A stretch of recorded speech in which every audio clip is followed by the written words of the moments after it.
Ruth గ్రంథము 1వ అధ్యాయము 1 నుండి 7 వచనాల వరకు 221వ పేజీ.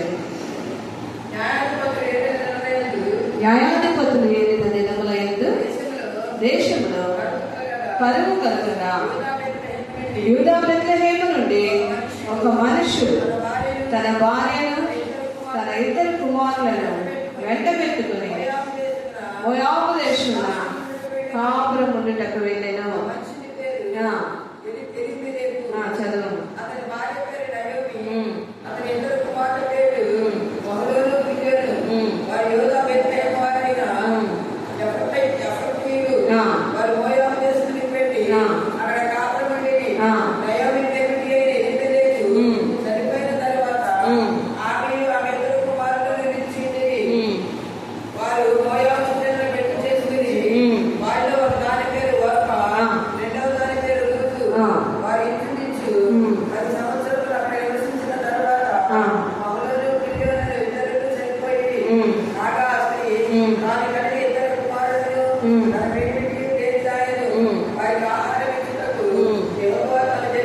వారికి ఆహారం ఇచ్చుటకు యెహోవా తన జనులను దర్శించనని ఆమె మోయాబు దేశంలో వినెను కనుక మోయాబు దేశం విడిచి వెళ్ళుటకై ఆమెయు ఆమె కోడళ్ళు ప్రయాణమైంది. దేవునికి స్తోత్రం. హల్లెలూయా, హల్లెలూయా. చిన్న ప్రార్థన చేసుకున్నామండి. మీరు కూడా మీ హృదయాల్లో చిన్న ప్రార్థన చేసుకోండి. ప్రభువా, మీ సన్నిధికి వచ్చాము, మీరు మాతో మాట్లాడండి, మమ్మల్ని బలపరచండి, మమ్మల్ని తృప్తిపరచండి అని మీ హృదయాల్లో చిన్న ప్రార్థన చేస్తున్నాం. ప్రేమ కలిగిన తండ్రి, జీవం కలిగిన జీవాధిపతి పరిశుద్ధుడు, నీ ఘనమైన పాదములకు వందనాలు, స్తుతులు, స్తోత్రాలు. ప్రభువా, ఇది ఇంతవరకు కూడా నాయన నీ పరిశ్రమైన రెక్కల క్రింద మమ్మల్ని దాచి మీరు ఇచ్చిన క్షేమ స్థితిని బట్టి వందనాలు. సజీవమైన నీ సన్నిధిలో చేరి నాయన నేను స్తుతించాము, ఘనపరిచాము తండ్రి, ప్రార్థించాము తండ్రి. అయ్యా, ఈ సమయంలో నీ వాక్యాన్ని చదువుకొని ఉంటుండగా నీ వాక్యం ద్వారా మాతో మాట్లాడండి. నీ వాక్యం విరిచి మాకు వడ్డించండి నాయన. బలహీనురాల్ని, ఎందుకు పనికిరాని నన్ను ప్రభావ మీరు నిలవబెట్టుకున్నారు తండ్రి. ఆత్మ ద్వారా మీరు నాతో మాతో మాట్లాడండి. అయా, మమ్మల్ని బలపరచండి, శక్తితో నింపమని, వినగలిగిన చెవులను గ్రహించగలిగిన ఆత్మను ప్రతి బిడ్డకు దయచేయండి. దృష్టిని మీరు దూరపరచండి, అపవాద క్రియలు మీరు లయపరచండి ప్రభావ. మీ ఆత్మ సంచారం మా మధ్యలో ఉంచి నాయన ప్రతి ఒక్కరికి వినగలిగిన చెవులను గ్రహించగలిగిన హృదయాలను వ్యర్థమైన మనస్సును మీరు దయచేసి వాక్యం అంగీకరించి ఆ ప్రకారం నేను జీవించి దీవించబడటానికి సహాయం దయచేయమని యేసు నామములో స్తుతించి ప్రార్థిస్తున్నాము తండ్రి. ఆమేన్, ఆమేన్. చూడండి, ఇక్కడ ఋతు గ్రంథము 1వ అధ్యాయం నుండి 6 వచనాలు మనం చదువుతున్నాం. ఆ వృత్తాంతం అంతా మరి సహోదరు చదువుతుండగా మీరు విన్నారు కదండి. మరి ఇక్కడ చూసినట్లయితే న్యాయాధిపతులు ఏలిన దినముల యందు దేశంలో ఏమొచ్చిందండి? కరువు వచ్చేసింది. కొన్ని సార్లు మరి దేశంలో కరువు వస్తుంది. ఎందుకంటే వాతావరణ పరిస్థితులను బట్టి, పంటలు పండకపోవటాన్ని బట్టి, ఆయా రకాలైనటువంటి తెగుళ్లను బట్టి కొన్ని సార్లు కరువు సంభవిస్తుంది. అలాగే ఈ యొక్క బెత్లెహేమ్ అనే ఊరిలో మరి దేశంలో కరువు వచ్చినట్లుగా మనం చూస్తున్నాం. బెత్లెహేమ్ అంటే అర్థం ఏంటంటే రొట్టెలు అంటే సమృద్ధిగా ఉంటాయి అన్నమాట. బెత్లెహేములో సమృద్ధి ఉంది, అది రొట్టెల ఇల్లుగా మరి పేరు గాంచింది. అయితే అక్కడ కరువు వచ్చినట్లుగా మనం చూస్తున్నాం. కరువు వచ్చినప్పుడు 2వ వచనంలో చూడండి, ఆ మనుషుని పేరు ఎలీమెలెకు, అతని భార్య పేరు నయోమి. మరి ఎలీమెలెకు, నయోమి, అతనికి 2 కుమారులు. వారి పేర్లు కూడా రాశాడు, మహలులు, కిలియోను. వీరు 4 కూడా ఏం చేశారండి? ఆ దేశంలో కరువు వచ్చిందని చెప్పేసి ఆ దేశంలో విడిచిపెట్టి మరి మోయాబు దేశములకి బయలుదేరారు. అనేక మంది ఆ దేశంలో ఉన్నారు కదండి. వారందరూ అక్కడే నిలిచి ఉన్నారు. కానీ వీరు కేవలం దేని కొరకు బయలుదేరారండి?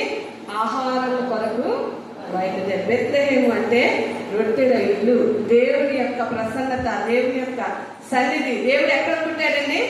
బెత్లెహేములోనే కదా.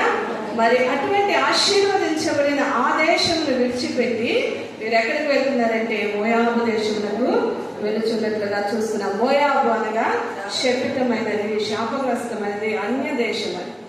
అయితే కేవలం ఆహారం కొరకు వీరు మరి బెత్లెహేమును విడిచి మోయాబు దేశమునకు బయలుదేరి వెళ్ళారు. వెళ్ళిన తర్వాత అక్కడ మరి ఆ మోయాబు దేశంలో ఏం జరిగింది? తన పెనిమిటి చనిపోయారు. జ్ఞానవంతురాలు తన ఇల్లుని కడుతుంది, 3 రాళ్ళు తన చేతులతో తన ఇల్లు ఓడబెడుతుంది కదండి. మరి ఇక్కడ నయోమిని చూసినట్లయితే ఎలా ఉందండి? 3 రాళ్ళుగా కనబడుతుంది, జ్ఞానం లేని స్త్రీగా కనబడుతుంది. మరి తన భర్త వెళ్దామన్నప్పుడు మరి ఈమె అడ్డుకున్నట్లుగా లేదు. సరే పోనీ తన భర్త మాటకు లోబడి ఒకవేళ మోయాబు దేశానికి వెళ్ళినప్పటికీ కూడా తన భర్త చనిపోయాడు. చనిపోయినప్పుడు వెంటనే ఏం చేయాలండి?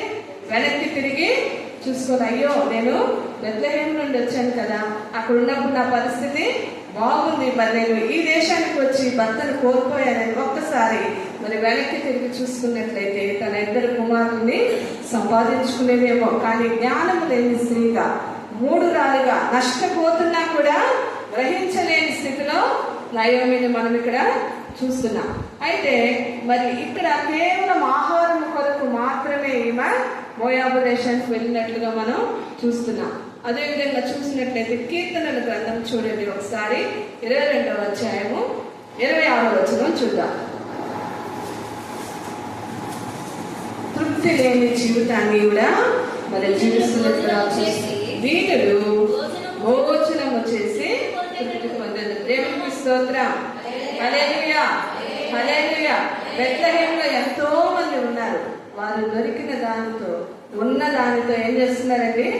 తృప్తిగా జీవిస్తున్నారు. అయితే ఈమెకి మరి ఎలీమెలెకు కుటుంబము మరి తృప్తి లేని వారిగా ఇంకా ఏదో సంపాదించుకోవాలి, ఇంకా ఏదో తినాలనేటువంటి తృప్తి లేని జీవితం. ఈనాడు మానవులు కూడా చూసినట్లయితే తృప్తి లేని జీవితాలు జీవిస్తున్నారు. ఎంత ఉన్నా కూడా మనిషికి తృప్తి అనేది ఉండదు. ఎందుకు ఉండదో తెలుసండి? మనం ఎవరితో పోల్చుకుంటాం అంటే ప్రక్క వారితో పోల్చుకుంటాం, మనకంటే గొప్పవారితో పోల్చుకుంటాం, బంధువులతో పోల్చుకుంటాం. వారు ఆ వస్తువులు కొనుక్కున్నారు, ఈ వస్తువులు కొనుక్కున్నారు. మన ఇంట్లో వస్తువులు ఏం చేస్తాం తెలుసా? అప్పులు చేసుకునేస్తాం. ఏం చేస్తామండి? అప్పులు చేసుకునేస్తాం. ఎవరు నష్టపోతారండి? మనమే నష్టపోతాం. దేవుడు మనకి ఇచ్చిన దానితో మనకు కావాల్సింది ఏంటండి? తినుటకు ఆహారం, ధరించుకుంటకు వస్త్రాలు, నివసించుటకు గృహం. అవి కూడా లేని వాళ్ళు ఎంతో మంది ఉన్నారు. వారు అద్దె గృహాల్లో ఉంటూ మరి వారు ధరించుకోవడానికి చింపిరి గుడ్డలు ధరించుకున్నా కూడా వారు సంతోషంగా దేవుణ్ణి స్తుతిస్తూ ఉన్నారు. కానీ దేవుడు కొంతవరకు మనకి మరి బెటర్ గానే ఇచ్చాడు. వాటిని బట్టి మనం సంతోషించకుండా ఇంకా ఏం చేస్తామంటే ఇంకా ఏదో పొందుకోవాలి, వారి దాకా వస్తువులు కొనుక్కోవాలి, వాహనాలు కొనుక్కోవాలి, వారికి మంచి ఉద్యోగాలు ఉన్నాయని మనకున్న ఉద్యోగాన్ని బట్టి మనం సంతోషించాం. అందుకే ఇక్కడ బైబిల్ గ్రంథంలో అంటున్నాడు, దీనులు ఎవరండి? దీనులు భోజనము చేసి తిని ఉంటారు. చూసారా? ధనవంతులకంతా సుఖనిద్ర పట్టదు. ఎందుకని?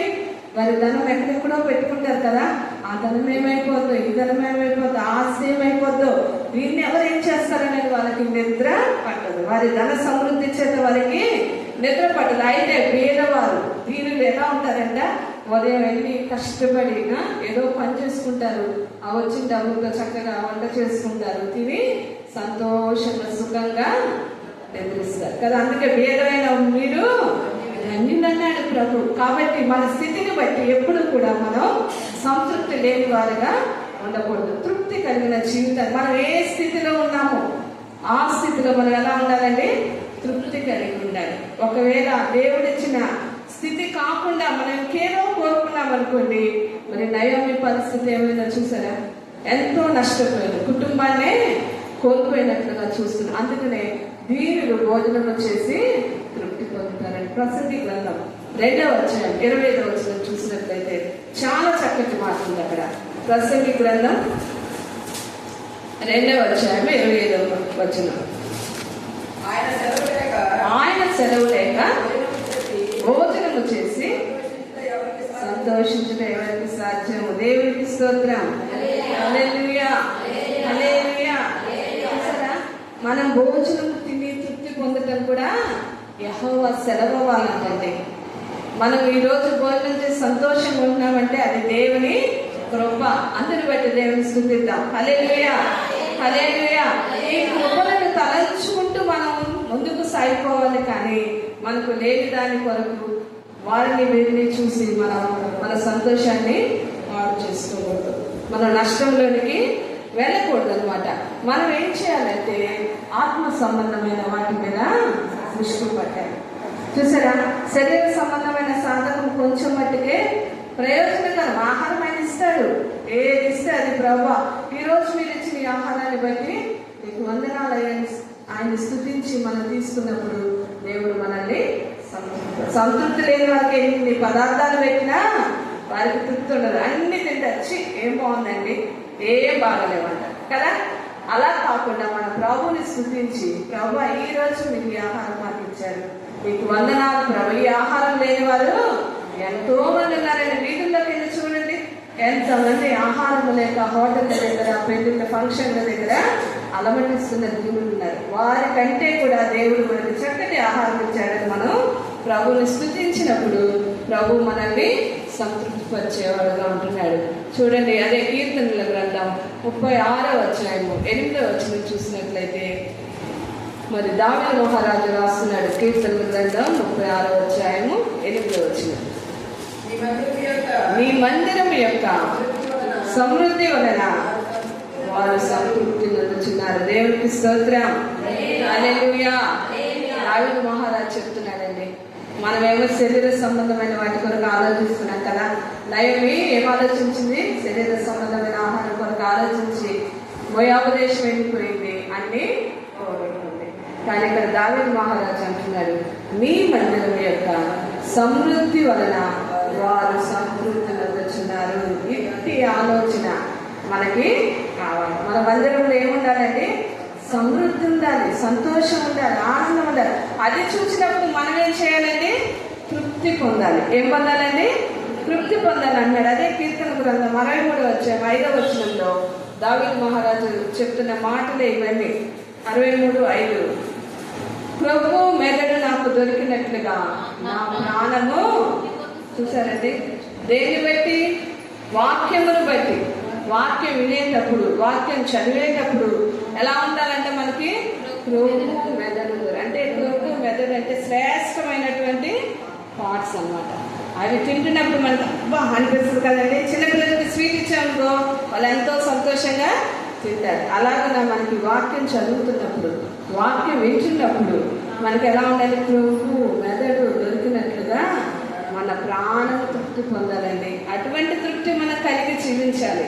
వాక్యం పట్ల ఆశ ఉండాలి, దేవుని స్తుతించటం ఆశ ఉండాలి. మందిరంలోని సమృద్ధి వలన మనం తృప్తి పరచబడాలన్నమాట. అదే కీర్తనల గ్రంథం 65:4 పక్క పేజీ తీసుకోండి. 65:4లో నీ ఆవరణంలో నివసించినట్లు నీవు ఏర్పరచుకొని చేర్చుకుని వాడు ధన్యుడు.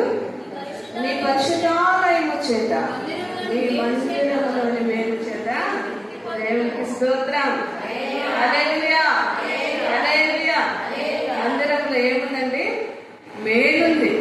మందిరంలో మేలుంది, మందిరంలో సమృద్ధి అయిన జీవం ఉంది, మందిరంలో సమాధానం ఉంది, సంతోషం ఉంది, ఆశీర్వాదం ఉంది. సమస్తం ఇక్కడ దాచిపెట్టాడు ఆయన.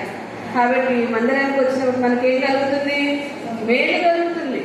ఆ మందిరంలో ఉన్న మేలు చేత మనం ఏం చేయాలంటే తృప్తి పొందాలి.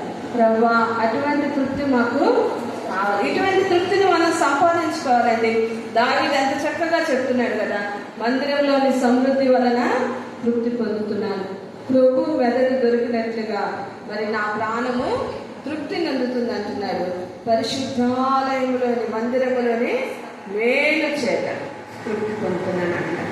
అలా మనం తృప్తి చెందినట్లయితే ఆత్మ సంబంధమైన విషయాలపై దేవుడు మనల్ని విడిచిపెట్టే దేవుడు కాదు. కీర్తనలు 81వ అధ్యాయం చూసినట్లయితే 81:16లో చూడండి,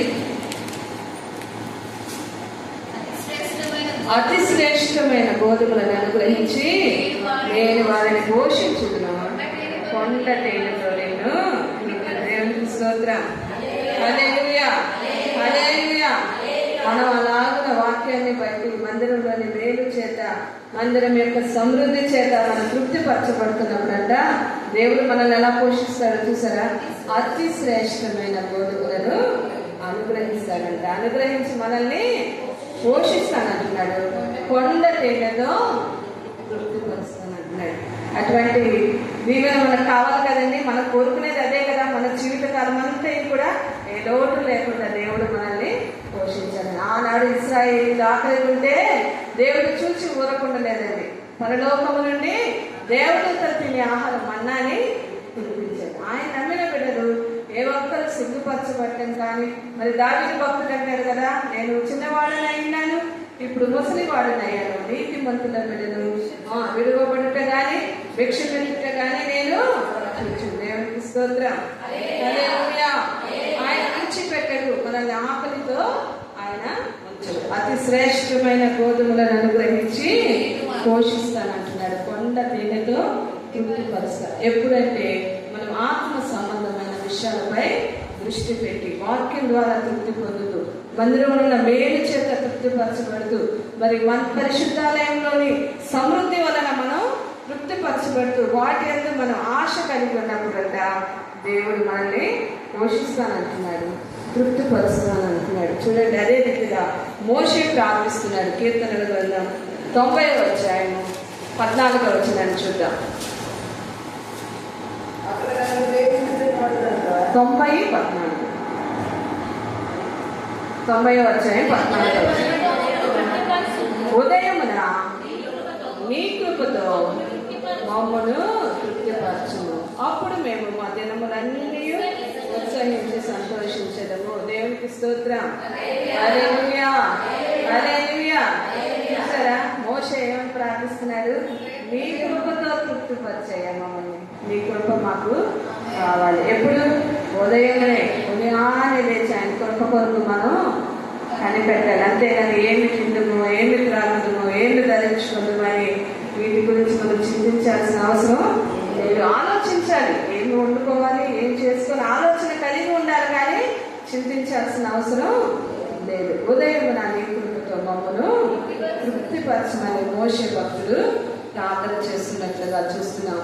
అదే 91వ అధ్యాయం 16వ వచనంలో దేవుడు మోషేకి వాగ్దానం చేస్తున్నాడు. చూడండి, దీర్ఘాయువు చేత అతనిని తృప్తిపరచెదను, నా రక్షణ అతనికి చూపించదును. దేవుడికి స్తోత్రం. హల్లెలూయా, హల్లెలూయా. చూసారా, మోషే ఏమని ప్రార్థన చేశాడు? ఉదయం నీ కృపతో మమ్మను తృప్తిపరిచేయ, అప్పుడు మేము మా జనములన్నీ ఉత్సహించి సంతోషిస్తామంటే ప్రభు ఏం చెప్తున్నాడు? దీర్ఘాయువు చేత తృప్తిపరుస్తాడు. మనకు కావాల్సింది అదే కదండి. ఆయుష్ నిమ్మని వరమడినప్పుడు దేవుడు దాన్ని అనుగ్రహించే దేవుడుగా ఉంటున్నాడు. కాబట్టి మనము కూడా కృప కొరకు ప్రార్థన చేయాలి. ఆయన కృపతో తృప్తిపరచబడవలసిన వారమై ఉంటున్నాం. కీర్తనలు 103:5వ వచనాన్ని కూడా చూసినట్లయితే ఒకసారి ఇక్కడ ఏమంటున్నాడంటే, పక్షిరాజు యవనము వలె నీ యవనము క్రొత్త దక్కుచున్నట్లు మేలుతో నీ హృదయంలో తృప్తిపరచు. దేనితో తృప్తిపరుస్తున్నాడండి? మేలుతో. దేనితో? మేలుతో తృప్తిపరుస్తున్నాడు. మరి మందిరంలో ఉన్న మేలు చేత ఆయన్ని మనం తృప్తిపరచబడినట్లుగా ఇక్కడ మేలుతో హృదయాన్ని తృప్తిపరుస్తున్నాడు. అట్లాగే మనం ఏంటంటే బాహ్య సంబంధమైన వాటి వరకు పరుగులెత్తకుండా, వారిని వీటిని చూసి మనం నష్టపోకుండా నయోమి వలె మరి ఆహారం కొరకు ఏం చేసిందంటే, కరువు వచ్చిందని మరి బెత్లెహేముని విడిచిపెట్టి, దేవుని గృహాన్ని విడిచిపెట్టి, ఆశీర్వాదకరమైన దేశాన్ని విడిచిపెట్టి శాపగ్రస్తమైన దేశానికి వెళ్ళి ఇవన్నీ కుటుంబాన్నే కోల్పోయినట్లుగా మనం చూస్తున్నాం. అదే కీర్తన గ్రంథం 107:9వ వచనాన్ని కూడా ఒకసారి చూద్దాం.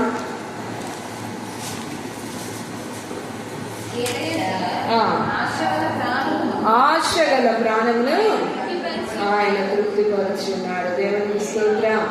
హల్లెలూయా. మన హృదయంలో ఏముండాలండి? ఆశ ఉండాలి. ఆశ దేవుని విషయాల పట్ల, మందిరం పట్ల, మరి ఆయన కార్యాల పట్ల, ఆయన కృప కొరకు, ఆయన దయ కొరకు మనం ఆశ కలిగి ఉన్నప్పుడంటే ఆశ కలిగిన ప్రాణాన్ని ఆయన తృప్తిపరుస్తాడు. దేవుడు విడిచిపెట్టే దేవుడు కాదండి. క్షామకాలంలో మరి మిగిలిన వారిని మరి విడిచిపెట్టారు వారందరూ కూడా బ్రతికే ఉన్నారు. ఎవరు అక్కడ చనిపోయినట్లుగా బైబిల్ గ్రంథంలో రాయబడలేదు. కానీ ఆ దేశాన్ని విడిచిపెట్టిన వెళ్ళిన నయోమి కుటుంబమే నష్టపోయినట్లుగా మనం చూస్తున్నాం. క్షామకాలంలో ఆయన మనల్ని విడిచిపెట్టే దేవుడు కాదు. ఏలియాను కరువు దినాల్లో పోషించాడా లేదండి? 3.5 సంవత్సరాలు ఏలియాతో పాటు మరి ఆ సారేపతి మరి ఊర్లో ఉన్న ఆ విధవరాలిని కుమారుణ్ణి కూడా దేవుడు పోషించాడు. వారిని ఎందుకు పోషించారండి? క్షేమకాలంలో దైవజనునికి మరి ఆ రొట్టె, మొదటి రొట్టెను తీసుకొని వచ్చినప్పుడు, దేవుని మాటకి లోపడినప్పుడు 3.5 సంవత్సరాలు మరి ఆ సారేపతి అనే ఊరిలో వారి కుటుంబం పోషించబడినట్లుగా, దైవజనుడు పోషించబడినట్లుగా మనం చూస్తున్నాం. యెషయా గ్రంథం 58వ అధ్యాయం 11వ వచనాన్ని చూద్దాం.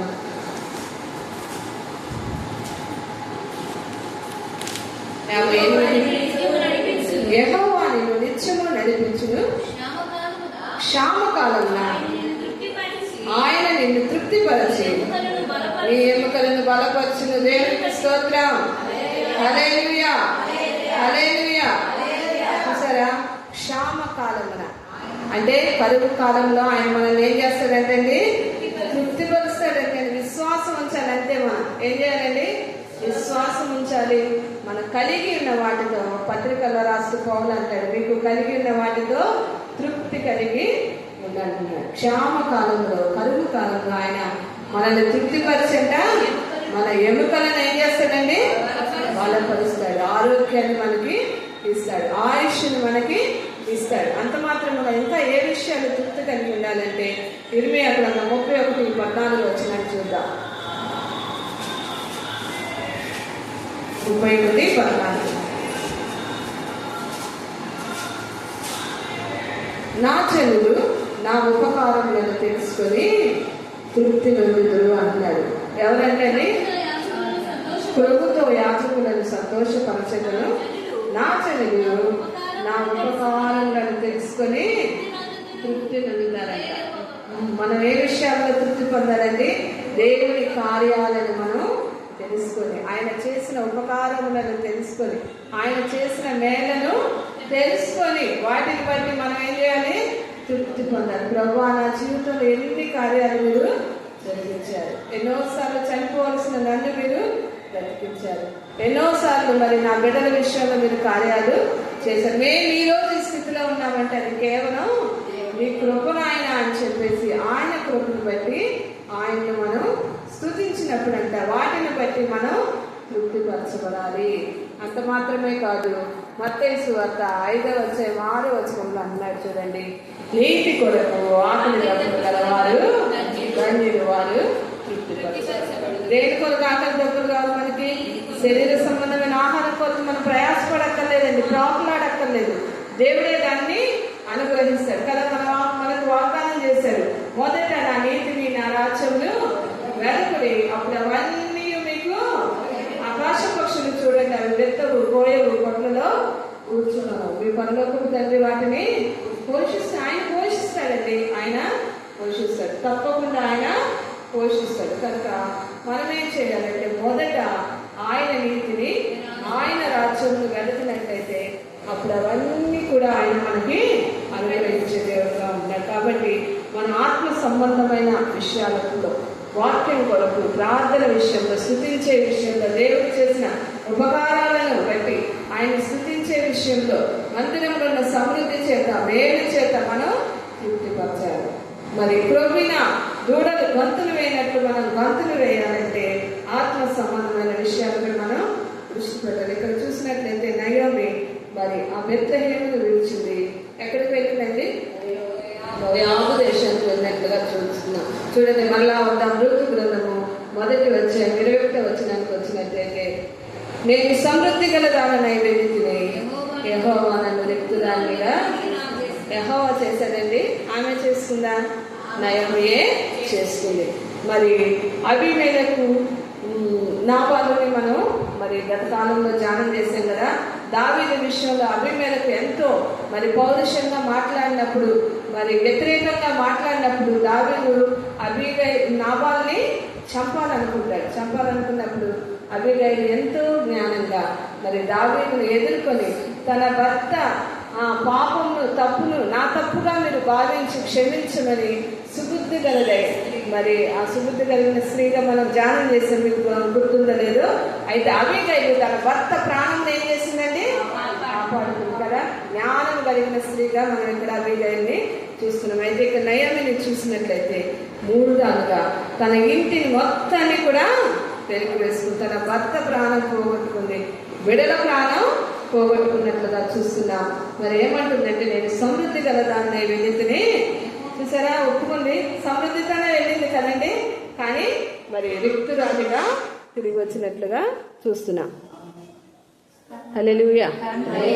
ఓకే, రిక్తురాలుగా వచ్చినట్లుగా మనం చూస్తున్నాం. అదే సమయంలో మోయాబులో ఉన్న రూతుని గురించి కూడా మనం ధ్యానం చేసినట్లయితే, రూతు అన్యదేశంలో ఉంది కదండి. అన్యదేశంలో ఉండి మరి నయోమి కుమారుని వివాహం చేసుకొని కూడా ఏం జరిగింది, తన భర్త చనిపోయినప్పుడు మరి వెళ్ళిపోలేదు, కానీ ఓర్పా అయితే తిరిగి తన దేశంలోనికి వెళ్ళిపోయింది మరలా పెళ్లి చేసుకోవటానికి. కానీ రూతు తన అత్తను హత్తుకున్నట్లుగా చూస్తున్నాం. 14 వచనం చూడండి. వారు ఎలుగెత్తి ఏడవగా ఓర్పా తన అత్తని ముద్దు పెట్టుకొనెను, రూతు ఆమెను హత్తుకొనెను. దేవునికి స్తోత్రం. హల్లెలూయా, హల్లెలూయా. రూతు ఆమె అత్తను హత్తుకొని ఎక్కడికి వచ్చింది? బెత్లెహేము దేశానికి వచ్చినట్లుగా చూస్తున్నా. నయోమి ఏమో బెత్లెహేము దేశం విడిచిపెట్టి మోయాబు దేశానికి వెళ్ళి సమస్తాన్ని పోగొట్టుకుంది. రూత్ అయితే మోయాబు దేశమును విడిచిపెట్టి, అన్య దేశమును విడిచిపెట్టి, అన్య దేవతల్ని విడిచిపెట్టి మరి అత్తను హత్తుకొని దేవుడు ఆశీర్వదించిన ఆ దేశానికి వచ్చి సమస్తమును కూడా సంపాదించుకుంది. మరి యేసు ప్రభు వంశావళిలోనూ ఆమె చేర్చబడినట్లుగా మనం చూస్తున్నాం. మరలా బోయజు ఆమెను వివాహం చేసుకొని ఎంతో ధన్యకరమైన జీవితాన్ని అనుభవించినట్లుగా మనం చూస్తున్నాం. లోకంలో నుండి, పాపం నుండి ఆమె ఏం చేయబడింది? ప్రత్యేకించబడినట్లుగా మనం చూస్తున్నాం. అందుకనే ప్రభు ఏమంటున్నాడంటే, జ్ఞానవంతురాలు తన ఇల్లు కట్టును, 3 రాలు తన చేతులతో తన ఇల్లు ఓడబెరుకును. కాబట్టి ఈ భయంకరమైన లోకంలో మనుషులు రకరకాల మనస్తత్వాలు కలిగిన వారుగా ఉంటున్నారు, రకరకాల మాయోపాయాలు కలిగిన వారుగా ఉంటున్నారు. కాబట్టి మనం ఏం చేయాలంటే, ప్రభువా మాకు జ్ఞానాన్ని దయచేయండి, మా కుటుంబాన్ని కట్టుకోవాలి, బిడ్డల జీవితాల్లో నీ కార్యాలు చూడాలి, భర్త విషయంలో ఎలాగో జ్ఞానం కలిగి ప్రవర్తించాలో, వారి ప్రాణం ఎలాగో కాపాడుకోవాలి అని మనం ప్రభుని ప్రార్థించేవారిగా మనం ఉండాలి. అందుకని అన్నాడు చూడండి, మీకా గ్రంథము 6వ అధ్యాయం 14వ వచనం చూసినట్లయితే, మీకా చివరికి వచ్చేసాం.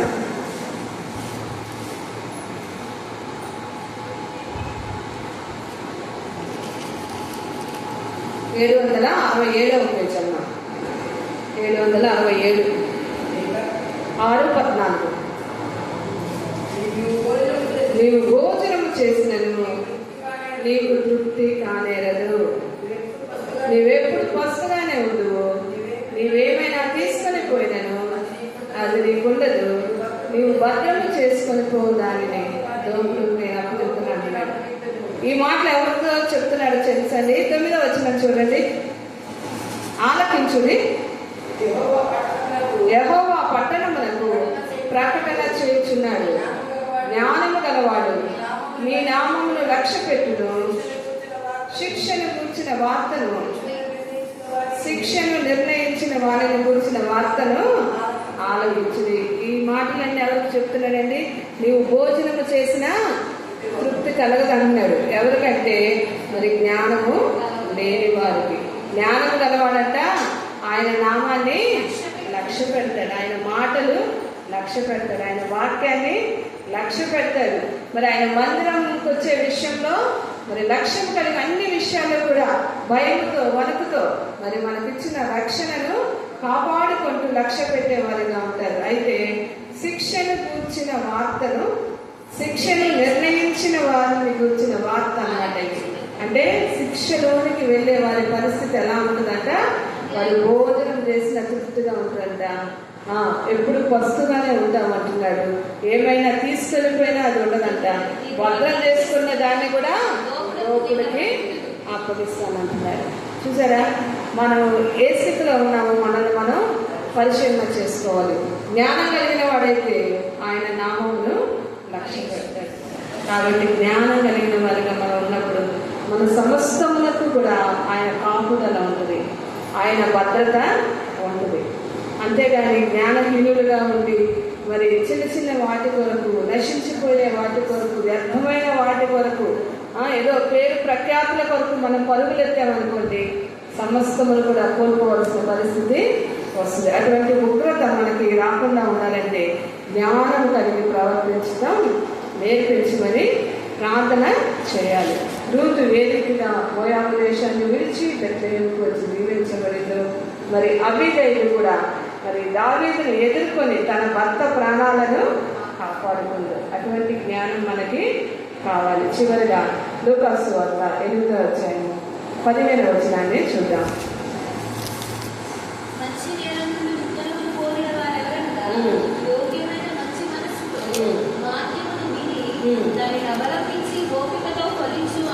చాలా చూసారండి. 8వ అధ్యాయము 15వ వచనము, మంచి నేల నుండి విత్తనమును పోలిన వారు ఎవరనగా యోగ్యమైన మంచి మనస్సుతో వాక్యమును విని దానిని అవలంబించి ఓపికతో ఫలించాలి. ఇంతని మనం చదువుకున్న మీకా గ్రంథంలో అదే మాట అంటాడు కదా, ఆయన వాక్యము విని, ఆయన మాట విని లక్ష్య పెట్టినట్లయితే వారిని జ్ఞానం గలవానిగా ఆయన ఎంచాడు. ఎన్నో వాక్యాలు మనం వింటున్నాం కదండి. ప్రతి ఆదివారం వాక్యం వింటున్నాం, మరి అనేక సార్లు యూట్యూబ్లో వింటున్నారు, సభలకు వెళ్తున్నారు. కానీ విచారకరమైన సంగతి ఏంటంటే ఆ వాక్యం హృదయాల్లో ఫలించట్లేదు. ఎందుకు ఫలించట్లేదండి? వారి హృదయాలు కఠినమైపోతున్నాయి అన్నమాట. కఠినమైపోయి రాతి నేల వలె, ముళ్ళ తుప్పల వలె అయిపోతున్నాయి. అయితే మన హృదయం ఎలా ఉండాలని నేను నిన్న దినము మరి ఆలోచన చేస్తూ ప్రార్థించినప్పుడు దేవుడు ఈ విషయాన్ని ప్రత్యేకంగా నాకు జ్ఞాపకం చేశాడు. మీరు ఎక్కువగా ప్రార్థించవలసిన అంశం ఏంటంటే, ప్రభువా మా హృదయాలను మంచి హృదయాలుగా, మంచి నేల వలె మార్చండి. మంచి నేల వలె. చాలాసార్లు ఇంకా ఏదో తెలుసుకోవాలనుకుంటాం, దేవుడు మనకు అన్నీ తెలియజేస్తున్నాడు. మనకు మరి శరీరానికి ఎంత మట్టుకు ఆహారం అవసరమో అంతవరకే మనం పిల్లలకు పెడతాం కదండి. చిన్నపిల్లలకి ఎంత ఆహారం పెడతామండి? ఒక చిన్న ముద్ద పెడతాం, మరి ఇంకొంచెం పెరిగాక ఇంకొంచెం పెంచుతాం, ఇంకొంచెం అలాగా దేవుడికి మనకి ఏ వాక్యం అవసరమో, ఎంతవరకు అవసరమో ఆయనకు తెలుసు. ఆయన అది మనకు ఇస్తున్నాడు. అయితే అది మనం జీర్ణం చేసుకుంటున్నామా? ఆ వాక్యాన్ని మనం వింటున్నామా? ఆ వాక్యాన్ని మనం అంగీకరిస్తున్నామా? ఆ వాక్యాన్ని మనం అవలంబిస్తున్నామా? ఇక్కడ అదే అంటున్నాడు, మంచి నేల నుండి విత్తనములు కోరిన వారెవరనగా యోగ్యమైన మంచి మనస్సుతో వాక్యం వినాలి. విని ఏం చేయాలి? దానిని అవలంబించాలి. అప్పుడంట ఓపికతో ఫలిస్తారు. ఆ వాక్యం వారి జీవితంలో మరి ఫలిస్తూ ఉంటుంది. ఆ ప్రార్థన ఫలిస్తూ ఉంటుంది. అయితే దానికి మనకి ఓర్మి అవసరం, ఓపిక అవసరం. మరి నిన్నటి నాకు జరుగుతున్న పరిస్థితులను బట్టి, కొంచెం శరీరంలో ఉన్న బలహీనతను బట్టి కొంచెం అలా కలవరం అనిపించింది. నిన్న రాత్రి కలవరం అనిపించినప్పుడు నేను వెంటనే లేచి ప్రార్థన చేస్తున్నా, ప్రభా అపవాది క్రియలు మీరు లయపరచండి, దృష్టిని బంధించినాయనని ప్రార్థన చేస్తున్నప్పుడు వెంటనే ఆ ప్రార్థనలోనే దేవుడు నాకు మరి వాక్యాన్ని వినిపిస్తున్నాడు. అదేంటంటే, జీవదాత అయిన దేవుని గురించిన ప్రార్థన మీకు తోడుగా ఉంటుంది. దేవునికి స్తోత్రం, హల్లెలూయా. ఆ మాటను బట్టి నేను ఎంతగానో ఆదరించబడ్డాను, ఎంతగానో ధైర్యపరచబడ్డాను. నిజమే కదా, మనం చేసిన ప్రార్థనలు ఎక్కడికి పోవండి. అవి దేవుడు అలా ఉంచి తగిన కాలంలో మనకి వాటిని నెరవేర్చేవాడుగా. ఆ ప్రార్థన మనకు ఎలా ఉంటుందంట? మరి తోడుగా ఉంటుంది. జీవదాత అయిన దేవుని కూర్చున్న ప్రార్థన మీకు తోడుగా ఉంటుంది. ఇంకా అంతకంటే ఇంకా మనకేం కావాలండి? నాకెంతో బలం వచ్చి ప్రభుని నేను స్థుతించానమాట. ఆ యొక్క కలవరం అంతా కూడా తొలగిపోయింది. మనం చేస్తున్న ప్రార్థనలంట మన గృహం చుట్టూ మరి ప్రకారం అనే దేవుడు మరి వాటిని కడతాడంట. చూసారా? మన స్థుతులంట ఒక దుర్గము వలె స్థాపిస్తాడు. అంతేగాని ఎందుకు అనవసరంగా మందిరానికి వెళ్తున్నాం, ప్రతి పూట వెళ్ళాలా, ప్రతి క్రమకుడికి వెళ్ళాలా, ప్రతిసారి ప్రార్థన చేయాలనుకుంటే మనమే నష్టపోతాం. చూసారా? మనం ఎంతగా ప్రార్థిస్తే దేవుని కృప మనకు అంతగా తోడుగా ఉంటుంది. శోధన కాలంలో సహితం, క్షామ కాలంలో సహితం దేవుడు మనల్ని పోషిస్తాడు, తృప్తిపరుస్తాడు, మన ఎముకలని బలపరుస్తాడు. అట్టి కృప దేవుడి మధ్యాహ్న కాల సమయంలో మనకి దయచేయుగాక. ఆమేన్. ఆమేన్. ప్రార్థన చేసుకుందామండి.